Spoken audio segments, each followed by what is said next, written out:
What is up, friends? I want to check in. My feet and I have already had a pretty decent workout this morning. It's got me on a roll. I was doing my typical wake up, right? You know, the circles, the turning up the heat on the circles, a little bit more muscular ankle and foot engaged circles, and all the point and flex, and the scrunching, you know, rabbit foot, woodpecker and rabbit foot, like all my little silly names for the foot stimulation and strengthening movements I do. All right, so you get creative and you name the things that come up in your body, right? If you make a certain fun shape with your body, I sometimes think like dolphins in the in the waves, right? Push through, flexion to plantar flexion, dorsiflexion, plantar, dorsiflexion, plantar. Anyway, I'm being silly here. But they've had a fun little obstacle course of movement today, including some of my favorite things to do to strengthen my feet, which is dance movements like rumba, Afro-Cuban rumba, and ESA. If you're familiar with those two traditions, you don't have to be, but they are a lot of lateral stepping on the feet, okay? It's not really a forward movement version of stepping patterns, it's side to side. So think like monster walks at the gym or band walks or something. And without this should be a different video, but you know, when I was first learning to dance and did a lot of side to side movement stuff, just like practicing salsa movements, to be honest, I would really use the inside edge of my foot because that was more dancer, right? They all wanted me to have my ankles close together and articulate my feet in this way, which is super feminine and cute and whatever. But and it's great, and I still use that, and my feet are strong enough now to use that as a styling and sort of body movement flourish. But for the physical therapy benefits of strengthening my feet, what I should have been doing was using more of the outside edge of my foot, which you can't really see what I'm doing now, but I'm pushing down into the outside edge. And on this right foot, I can really squeeze down the outside edge of the foot, right? The equivalent of the hand. So it's like I'm making a fist in slow motion and I'm squeezing hard. You see how the blood comes out of the side of my palm? I feel that activation on my foot. Now you can't see it as much because the foot is stiffer than the hand, right? And it's just not as demonstrative, or at least mine is, right? So maybe you can fold your foot quite demonstratively. For me, I can feel the activation strongly here and making that articulation. I'm coming for you, abductor digiti minimi. That's going to really light this up for me. I can tell that because I have more abductor, sorry, I think I said that wrong, abductor digiti minimi, the toe that the muscle that splays my toe and helps me get plantar flexion, equivalent to the abductor hallucis, which splays my big toe and gives me plantar flexion on the medial arch. I'm getting better activation of that lateral side of my foot on this side, okay, on this leg. Versus here, I don't have as much control over that muscle, and I just have less control over my flexors of my digits, right? The toe, the little toe muscles, rather than, you know, big toe gets dedicated musculature. It's a big deal. So I have some activation on that side. Don't get me wrong. I've been getting activation on that side for some time, and it's coming to life. Like right now, you can't really see it, but I'm emphasizing a little bit of extra activation to pull and tension that side of my foot so that when I roll down, you can see my big toe is moving, but the emphasis in my brain and what I'm feeling in my foot is really on the outside. I'm trying to get that lateral activation.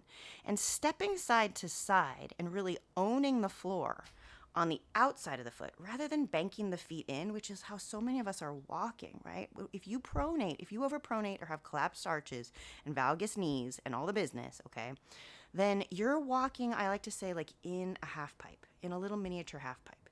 Structurally, you're here, right? Check the wear pattern on your shoes. Check the injury and pain stimulus in your feet, where if you're collapsing in your arches, etc., then you're kind of here. And you need to get more pushed out into the feet.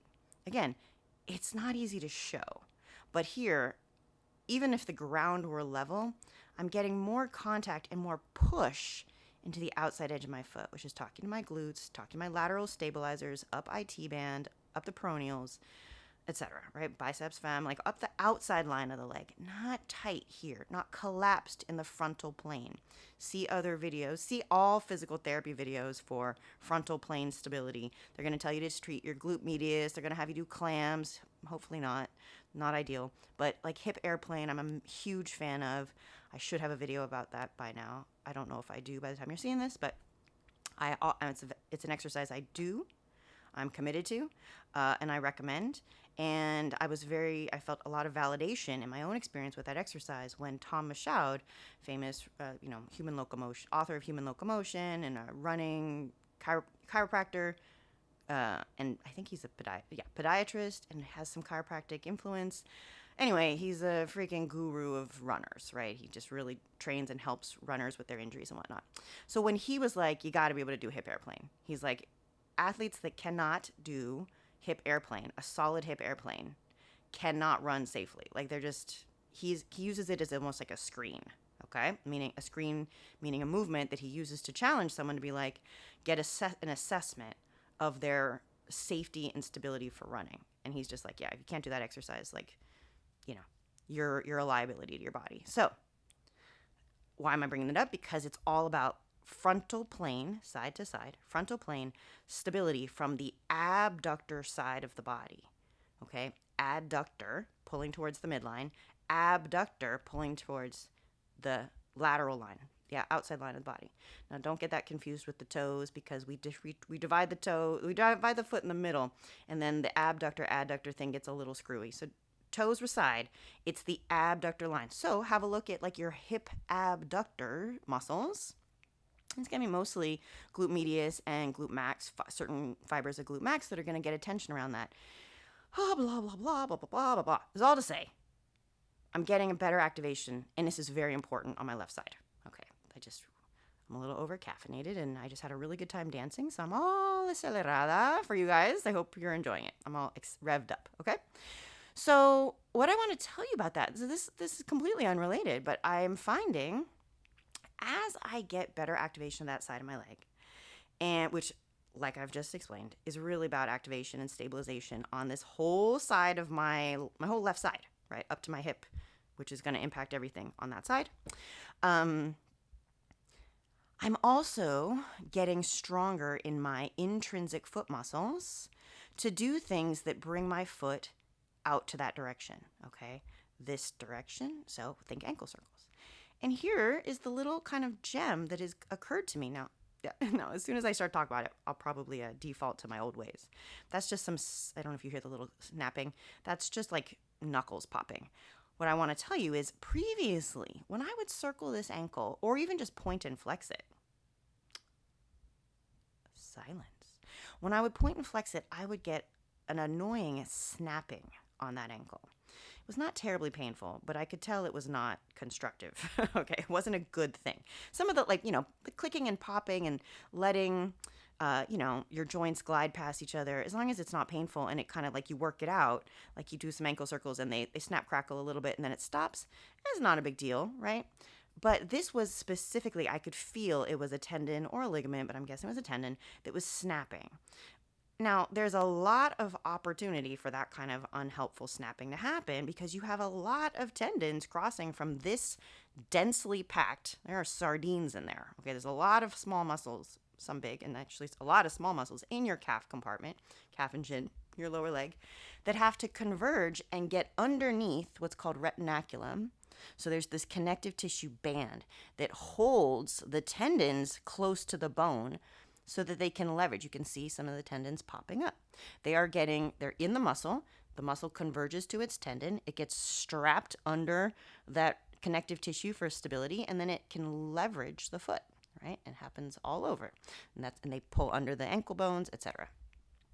So when I would point and flex, I was getting this obnoxious snapping. So somebody, I don't even know which bone it was because it wasn't very a localized sensation. I could more just hear it. And I would not repeat doing it to find it, to be honest. I would stop what I was doing. So I believe it was more on the outside of the foot. Because I would feel it especially when I would really articulate and try to get deep into both sides of my ankle plantar flexion. Okay, ankle plantar flexion, forefoot plantar flexion. Ankle plantar flexion, forefoot plantar flexion, right? Pointing and flexing the foot towards the floor. So I would feel it and I'd be like, ooh, that's not fun. And now I think it's kind of gone. I don't want to jinx it. I need to knock on some wood as soon as I'm done with this video because I don't want it to come back. But I think it's worked itself out. I've been noticing it lately. I've also been noticing I'm getting less irritation back here around the Achilles, where I was finding some sort of pain and tightness when I would point my foot really hard on my left foot, which I would not feel on the right.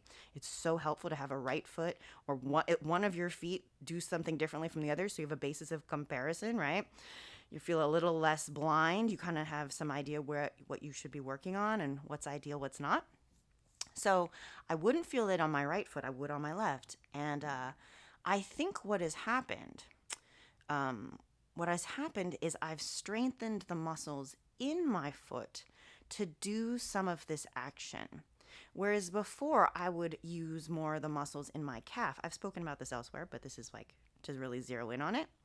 I've spoken about this elsewhere, and what I was doing is I was using more calf muscles and the muscles that I was just describing cross the ankle into the foot to engage really strongly in like this point and flex.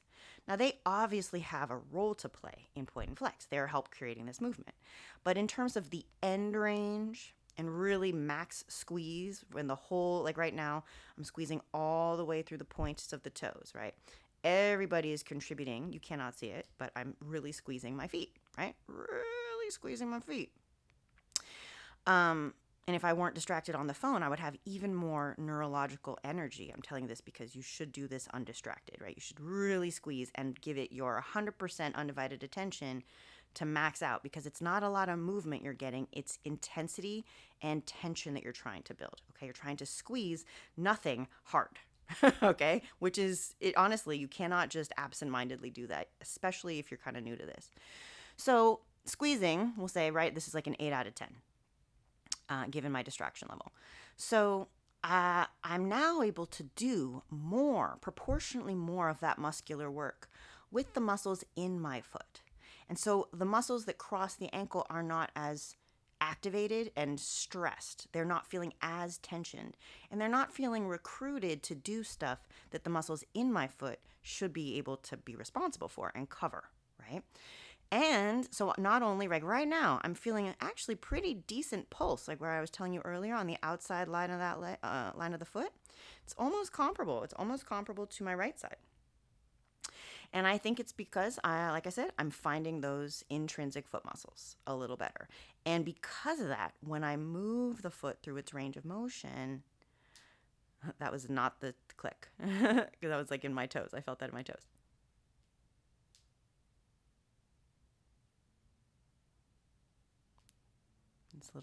Those are little things. I'm not feeling the snapping I was feeling was like every rep, and it was louder, and you have to trust me. I mean, I have no reason to tell you this and like make it up. But anyway, little clicks, right? A lot of bones in there to move, but basically smooth. And the snapping, which was a louder and it honestly sounded kind of like wincy, make you want to wince, is not happening. And like I said, I think it's because now I have a better distribution of the baton pass of responsibility, calf muscles to foot muscles, extrinsic to intrinsic. And that's what we want. That's what we want. Because we don't want our feet to just be like this flipper at the end of our leg, okay? Or like a dud at the end of our leg. It has to be activated. So this is just one sign that I've had in my body, in addition to the fact that that foot is coming to life for me in other ways, that I'm able to squeeze and get better sensation in it, that I'm on the right track. Not feeling the burning in the back of the heel and not getting that snapping.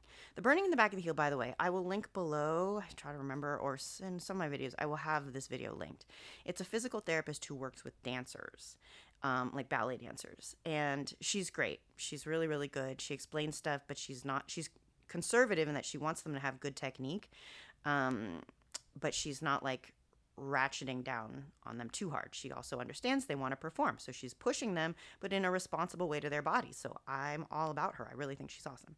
And she was explaining that you really want to use the muscle, like the short flexors. And she has this big video about them doing their points, right? They're like their bar exercises, and they're really lifting through the arch with the foot muscles, not the long flexors, but with the short flexors. And she makes that big focus on getting the lift in the top of the foot, and in the front of the foot, which I'm able to do much better on this foot, showing roughly what she was going for. This foot can get it. This foot is struggling, but it's coming much, much better than it used to.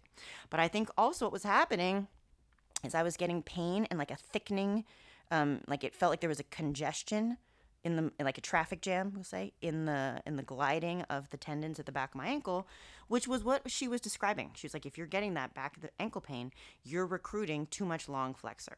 Okay, and you're over reliant on long flexors to create the shape, and she wanted to see it come from short flexors. This is kind of next level shit. Like honestly, if you're just getting started, just squeeze your feet and get what you can. Wake up the muscles you can. But as you get more into it, this is something that I was feeling, and I'm very, very happy to say I'm not feeling as much anymore. So it's still a process. I bet if I just kind of forget about it, it's still, I'm not in the clear. I have to be focused about it. It's not 100% solid yet, but it's much, much better. And the fact that I'm not getting that snapping, that is telling me I'm really psyched about that. Like, really, you can tell 15 minutes in. I'm really psyched that that kind of worked itself out. Massive. All right, friends, have fun. Put in your set. Dance for me a little bit today. And just big hug.